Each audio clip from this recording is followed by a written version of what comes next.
Well, this was pretty much bound to happen. When you have a new year, people start to look forward to the new things happening in that year. New year, new me. April Fools, it's new year, same RGT, because I'm still a scumbag. However, with the new year, you get excited about new movies, new video games coming out, and in this particular case, new hardware. Now, we're all kind of under the impression that more than likely Nintendo will release a new system in 2024. Will it be called the Nintendo Switch 2? Probably not, but we don't know what it's going to be called, so it's easier to call something the standard successor to the system until we get a name for it. I think at the very least we learn about this system. I can't imagine making it to the end of the year without this thing being on the marketplace, especially when you look at the recent NPD sales. The Nintendo Switch, once again, like it was in November, was the weakest performing console in the month of December, which isn't a bad thing. It just means that we're at the tail end of a system's life cycle. Well, with this new year, many publications are reaching out to different developers to get their thoughts on what is going to happen in the upcoming year, maybe things that haven't necessarily been announced yet. Now, 4Gamer, which is a publication in Japan that has the number 4, what do you think you are, the 4 Horsemen? You Ric Flair? Huh? You're more like Paul Roma, pal. And of course, we have Famitsu magazine, which everyone knows by now. Well, these two publications reached out to various developers and asked them what they were looking forward to in 2024. And shockingly, a couple of them had some Nintendo Switch 2 related things to say. Now, I'm not saying that these companies are necessarily working on games or that they know something that somebody else doesn't know about, because of the fact that, there's really no sort of evidence that points to that. Maybe this is just a simple speculation, or maybe there's more to it. I'm not going to sit here and say that this is be-all, end-all conclusive evidence of developers being excited, but I mean, you can kind of read between the lines with this stuff. So the first company we have to talk about is Capcom, and Mr. Kawada over at Capcom was of course asked about 2024 stuff. Capcom has been one of the best partners for Nintendo. Monster Hunter Rise, of course, was absolutely stellar from the company, but I'm still mad at you for making those crappy Resident Evil Cloud versions make me native games.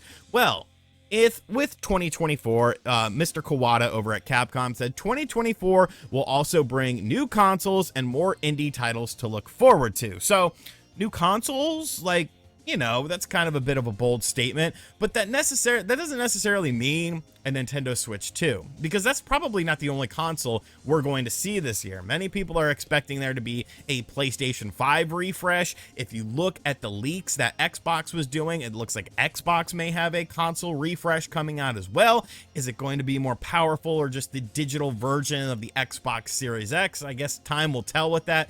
But to me, this doesn't necessarily mean Nintendo Switch 2 confirmed for 2024. Like, of course, it's smart to think that, and it's smart to assume that that's what's going to happen, but I don't read this as saying Nintendo Switch 2. To me, I read this as saying, hey, there's going to be new consoles coming out because there's going to be refreshes potentially happening this year. You remember the whole slimmer PlayStation 5 thing that was supposedly never happening? I think that's within the realm of possibility for not just Nintendo, but all companies. Next up, we have two individuals over at Koei Techmo. Again, another great party with Nintendo for third-party stuff or collaborative efforts. Hyrule Warriors and Hyrule Warriors Age of Calamity immediately springs to mind. Of course, you have Fire Emblem Warriors as well. Hyrule Warriors, I think, is still one of the best bangs for your buck, whether you're playing it on the Wii U or the Switch. The Switch version, obviously, locked 60 frames per second. Still one of my favorite games to play. I absolutely adore that game. But they had some interesting things to say here. So the first person was Mr. Ogasawara. I think I'm saying that right. If I'm not, please don't get mad at me. I'm just a simple, foreigner who doesn't know. But Mr. Ogasawara said Nintendo's new platform has been the focus of much attention. And then Mr. Yasuda said, we look forward to seeing what new gaming platforms and their titles will bring to the table. So Ogasawara, saying Nintendo's new platform has been the focus of much attention. With that being said, they're not necessarily saying that it's a focus of their attention. They're saying it's the focus of much attention. And with much attention means the gaming press, websites, YouTubers, Twitter, Facebook groups. People are clamoring for a Nintendo Switch revision, or a successor, I should say, in 2024. Now, when you kind of think about it, though, and this being Koei Tecmo, could this be a company that knows something? Is this sort of a hint? I feel like inherently it's not, but subconsciously maybe. Because when you follow it up with Mr. Yasuda saying we look forward to seeing what new gaming platforms and their titles will bring to the table, once again, we're getting into that new gaming platforms, the new consoles, like we said with Kawada. Is there really any merit to say that that's Nintendo only, or is it other companies as well? Are these companies simply speculating, or do these companies have projects in the works? When you look at Capcom, when you look at Koei Tecmo, if they don't have projects in the works right now for this upcoming system, that is a problem. That is a problem with the timing of the system, with the development cycle of the system, with getting dev kits to the appropriate developers for this. So we have to kind of read between the lines with this. We do kind of have to assume some things with this, and we kind of got to figure out, well, is this just hearsay? Is this just, pleasing to the press to hear this sort of thing, or is there merit behind this? Now, the final company is a company that I honestly wish was more active on the Nintendo Switch, with Spike Chunsoft. I don't know why Fire Emblem, or Fire, yeah, no, what the hell is the Fire Pro Wrestling? Fire Emblem. Fire Pro Wrestling. I'm not sure why Fire Pro Wrestling has not hit the Nintendo Switch. It's a Japanese game. It has a huge following in Japan. This is the biggest system in Japan. Why do we still have the PlayStation 4 version as the most recent one? But alas, Spike Chunsoft's Mr. Katakata, that's an easier one to say, said, there are rumors of a new Switch, and I am looking forward to seeing what kind of machine it will be. So, kind of going in line with the other things, this individual, Mr. Kata, that's kind of a tongue twister, Mr. Katakata says, hey, there's rumors about this. I want to see what it is. And to me, that's saying that Spike Chunsoft probably is not working on my Fire Pro Wrestling for the Nintendo Switch successor system. But have they really been working with Nintendo all that much this generation? I mean, there may have been some projects. I will be completely candid with you guys. I don't really follow Spike Chunsoft all that much, unless it involves Fire Pro Wrestling. Like, their games, they just don't really hit with me. So I'm sure there have been some projects, but are they as big of a company as Koei Tecmo or Capcom in this situation?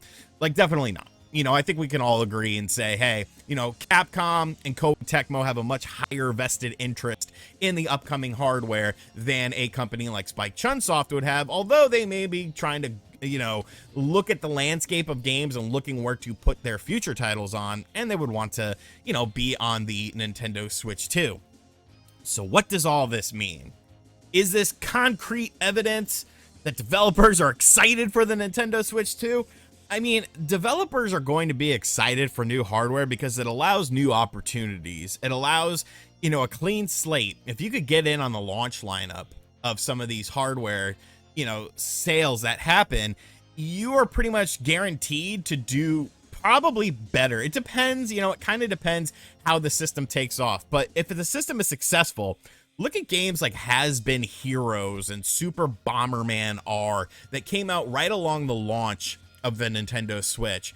If those games had came out a year after the system released, nobody would have bought those games. But people bought those games because those were the games available on day one or close to the launch of the system. And so people wanted new things to play. Companies have a vested interest in that sort of manner, but it kind of depends on whether the system is going to be successful. Because on the flip side of things, you could look at the Wii U, where third parties were all on board with that, and none of them sold, unfortunately. So I don't necessarily think this is definitive, concrete proof like some people think, but I do think it kind of speaks just to the the hype and the hoopla around this, upcoming device. It's not just like people on the internet. Companies are also interested in this as well, probably for different reasons, but depends on who you ask. I mean, I'm excited for a Nintendo Switch 2 because I'll probably make a lot of money talking about it. But if it doesn't come out, like, it's not going to sink me. Like, I have a ton of other stuff to talk about, whether it's games or other platforms or who knows what I'll talk about. So, if it, you know, it's a win-win to me. If it happens, awesome, and I'll be super excited. But if it doesn't happen, I'll just have to kind of question Nintendo, and that really will bring up more questions than answers. Let me know what you think of this in the comments section down below. And as always, guys, thank you for checking out this video. If you are new to the channel, make sure you hit that subscribe button. Be sure to like and share the video around, or dislike the video. I don't really care, because you can't see dislikes anyways. And as always, I'll catch you guys on the next video. Later.